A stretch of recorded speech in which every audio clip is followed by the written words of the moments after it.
Adele 30 album review. Let's chat about it. Hey guys, what's going on? John here from What's Spinning here tonight to chat about this latest from Adele. You know who she is, but before we start up, I want to give you guys a quick update on the channel for the rest of the year. I'm gonna be quick with you guys.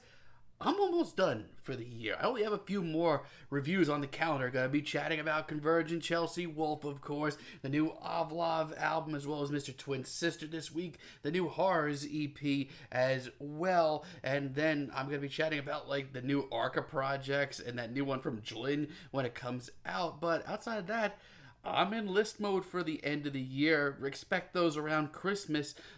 Until then, you know, I don't have much going on here on What's Spinning. Now, back to where we were. Adele is a UK-based singer-songwriter, just an absolute megastar. You know who she is by now. And at first, I'll be honest, I wasn't really, on the hype train.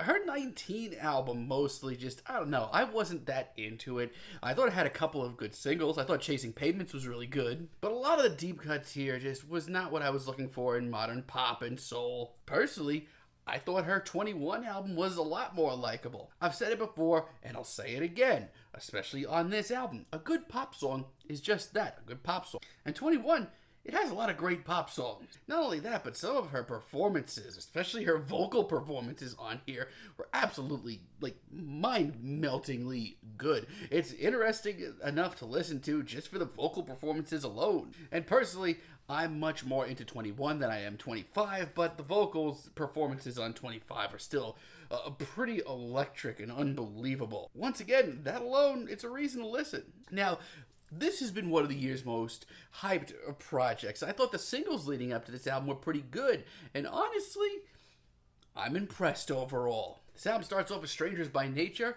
and I think this is really, really cool. This is something that I've never really heard before from Adele. It just sounds so natural and so obvious as well. It's kind of this smoky lounge jam. Not only that, but it's just so intensely gorgeous, especially lyrically. And between her emotional performance and how classy everything is, this just sounds like a really interesting start. It's also really eye-opening just to see how much Adele has grown and is willing to branch out now. It's real classy stuff, and my hat is off to her, because this is clearly her most expansive album to date. Easy on me, honestly, I am not immune to this track's charm at all. This is Adele by the books, but I mean that in the best way. It is smoky, it is bluesy, it is soulful as hell. This is the sort of blue-eyed soul that got her on the map to begin with, and her vocal performance and tender lyrics, it's just what the doctor ordered. My Little Love is really great as well. I love the jazzier side of this album. There's a lot of jazz influence throughout this whole thing. This track is so freaking smooth, and her vocal performance here gives me the chills. I mean, by this point in her career, when she's on a track like this, she has such a freaking presence. This is no different. And lyrically, this is one of the most emotionally potent tracks here, as we have vocal snippets of her talking to her son. It's very vulnerable. It shows her opening up to her son on who she is. And honestly, it's really, really powerful and commendable. Then we have Cry Your Heart Out, and you know what? Once again, my hat is off to Adele, because I don't really know what I'm going to hear from track to track on this album. But I love the vocal sample here. I love the upbeat, jazzy vibes here, as well as just her incredibly, very soulful performance. It's snappy, but it's also just as emotionally potent as some of the best tracks here. This track is great. Oh My God is really great as well. I mean, if one word really summed up this entire album, it's soulful. This track is certainly another one. But this track is also genuinely groovy and really outside the box for her. She handles it well too, because this track is pretty funky in parts. I didn't know she had this in her, and even outside of that, lyrically, this is a really powerful tune about taking control of your life. It's deep, and it's just really emotional and really well done. And Can I Get It? I think it's the best track here from start to finish. I love her lyrics here, going deeply into this desperate want of a real relationship and not just a random hookup. It's something we've all felt at points, and she does this really a lot of justice. It's really well done, and the upbeat, more organic instrumental is a welcome change. Now, I will be honest, there are some portions of her music that still do escape me. I think that I Drink Wine has lessened on me quite a bit since this album dropped last week. This album is on the long side, and I feel like this track here just, I don't know, it could have been trimmed down. I will say this, though. It's not completely void of substance because it is expertly wrote. It's also deeply personal. Once again, shocking. It goes real deep into Adele really finding herself. That's great. That's commendable. But the glitzy vibes and the backing vocals are just really rough on the ears. I will say this, though. I get the appeal to it. If you're into it, I understand why.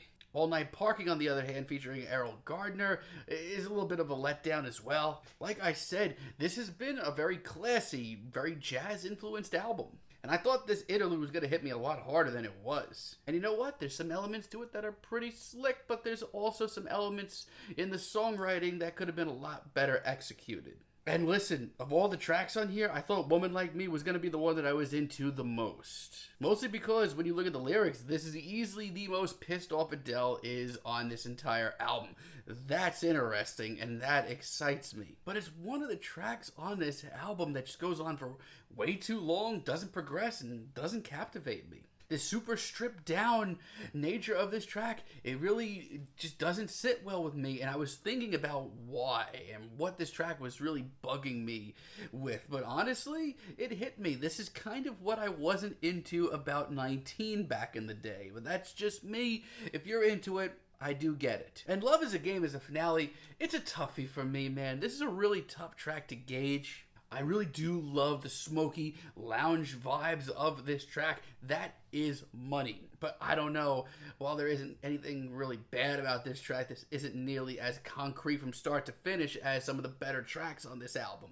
Little details here just hold me back. But I'm done bashing this album. This is truthfully really classy and much better than I really thought it could be. Hold On is pretty stunning. I mean, it is a sort of gospel-inspired ballad. As far as a true blue ballad goes, it's pretty staggering. It's also just one of the most straightforward and easy to tune into tracks here. It's just a track about being patient with life and letting things come to you. It is powerful. And honestly, To Be Loved might be the best track here. Once again, it is a simple piano ballad, but it is her strength of hers. And between an immaculate vocal performance, which I genuinely think might be the best track here, and this lyrical performance, which is easily goes toe-to-toe with, I don't know, Easy on Me, this is an awesome late album treat. This is much more risk-taking and expansive than anything that I thought was in the canon of Adele leading up to this album.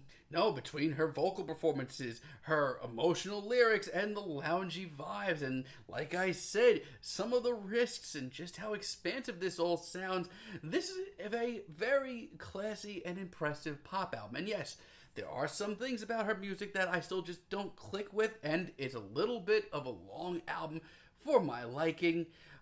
This is still a very classy, very respectable, and very enjoyable pop soul album. I'm feeling a very strong 7 on this bad boy, but let me know what you guys think down below. If you liked the video, be sure to give us a like, give us a subscribe, and let me know down below what you would like for me to chat about in the future. And until next time, have a great day, guys.